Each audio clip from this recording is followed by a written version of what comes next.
J Drone here. What's going on, guys? We are back out with this Hornet, and this video is brought to you by EF Spider Guy. What?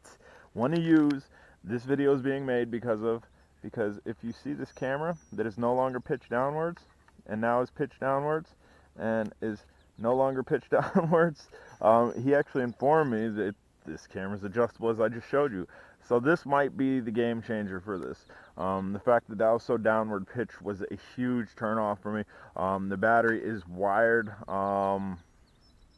in series, I believe it is, where we are getting 7.4 volts. I could be wrong. Series, parallel. I think it's in series, where we can easily modify this to take a regular 7.4 volt battery. But let's go ahead and give this a try. I have a good SD card in this, so we're going to catch footage as long as I'm recording. Let's go. We have a toggle underneath this to turn it on. Simply by doing that, we will go ahead and turn this on. Turn our monitor on. Both are on.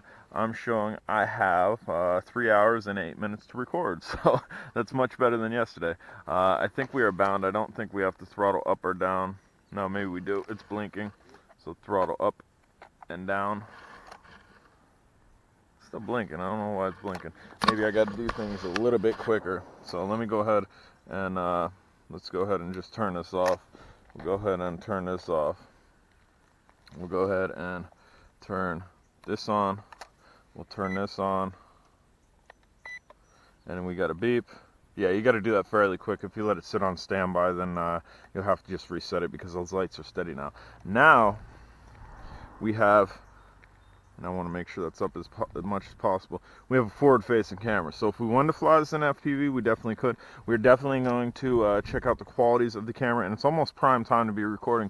Sun is almost up where it's not going to be in front of us or behind us, so we should get decent recording. We are recording. We are going up, and let's see. I'm in the first speed setting here. I'm pitched all the way to the left. You can see the pitching. It's not great. It's slow. The yawing in the first speed setting. I didn't do this yesterday just because we were dealing with wind, and that might have also been poor judgment to test a new drone in wind. We're in the second speed setting, and the way you get to your speed settings, push this in. There's a little look at your yaw rate. Well, we're going to throw it in the third because I kind of want to take this up, and we're going to go up. Yeah, that's much better. That is much better that we've adjusted that camera now. And again, we're not dealing with the wind that we were yesterday, which was pretty epic. I mean, it was a good judge to show the drone is able to fly in wind like that. But as far as giving the drone a fair shake, I don't think we did that yesterday. And I would never have even brought this back out if I didn't get the information that I did stating about the, stating about the camera. And we are starting to fuzz up a little bit from there. Not bad though. And it's just kind of chilling there, man. Like, this isn't GPS hold. It's lightly drifting to the right, but not by much. It's just kind of chilling there. So altitude hold definitely works. I'm going to go ahead and bring it over this way. Altitude hold definitely works. And again, I'm off the sticks. I'm off the sticks, and it's kind of just chilling there. So that's nice. And I definitely wasn't on a level surface. That's why it's kind of pitching a little bit. And we're not really dealing with any type of wind. Again, I'm not touching this, and that's sitting there. So that's definitely an added plus for this. It's definitely an added plus that we can now move our camera. The battery is still a slight negative because some people aren't going to want to change that battery. Some people are going to be a little bit thrown off by the battery. We're just going to face this way to kind of get the houses back here. The quality of image that we are getting on our screen isn't great. Extremely high white resolution. The gain, the white gain that we're seeing on the controller isn't great. So as far as navigating from the controller via FPV, you're probably not going to be able to do so really well. I don't know that that's a transmission issue as far as the drone goes. We're just going to go ahead and pitch forward. I mean, with it right over top of me, just going to let it sit right there. No, high res, like the white balance is way too high on this. and we are just going to go ahead and bring it over this way. That sun's in prime time to be hurting my eyes. But we're going to bring it down. I want to bring it down. I want to make sure I stop recording. I want to make sure I give this a better fair shake than yesterday. Although yesterday was the extreme flyability, and this drone left a bad taste in my mouth yesterday because of that camera angle. That was my biggest defeat with the drone yesterday. And then, like I said, one of you guys said, hey, it's adjustable. And I'm like, really? If it's adjustable, then we might be in it to win it as far as this drone goes. And it is. Let's see. We're almost eye level with myself. I can see myself. We are going to go ahead and stop recording, though. We've stopped recording. We've got 3 minutes of recording. It's flying much sportier with no wind. So, again, I don't know. Half tempted to apologize for yesterday's review, but I'm not going to.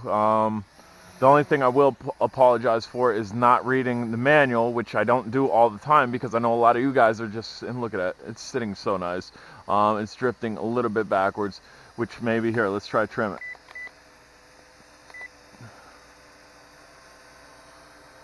I think we've got it trimmed out. It's still drifting backwards a little.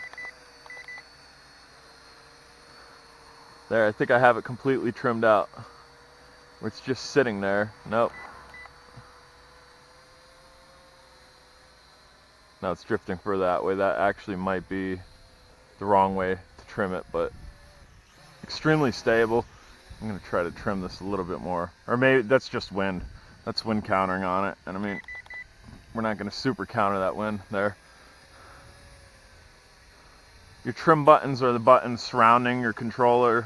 Your controls will go forward a little bit, this way a little bit. It's really trying to trim that out. But let's go ahead and throw this up once more. I'm gonna go ahead and throw it up once more. We're gonna record again. We are, and now it's drifting that way that there's no wind. We are recording, I think. I can't tell because of the there, I can tell.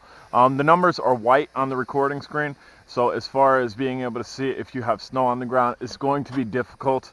That's why I wasn't sure at first. Again, I just want to throw this up and really get a good gauge of this camera. And we'll go ahead and just take it out this way a little bit, and we'll turn it around this way.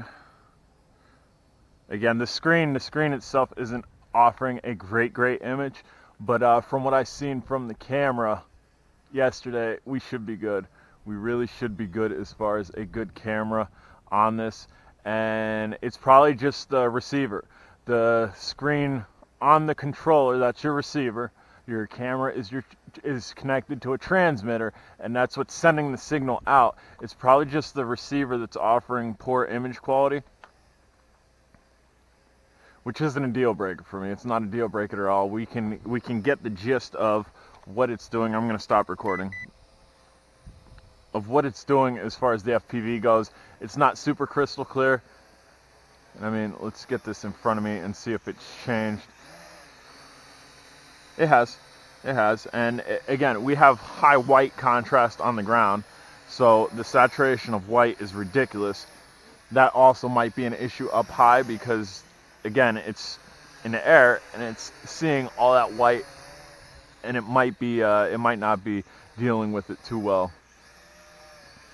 Trying to see our LED indicators here. We are blinking. LEDs are blinking, and it's sitting itself down. That's almost perfect time to check them out. So, all right, guys, I'm J-Drone. If you haven't subscribed, smash the subscribe button. If you have any questions, comments, concerns down below, definitely get at me. This is not a fail anymore. It's not a flop in my book anymore. That camera was a huge turn off for me.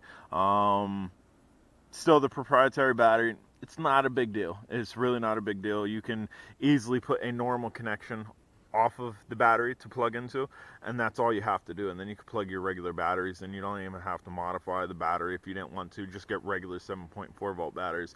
All right, guys.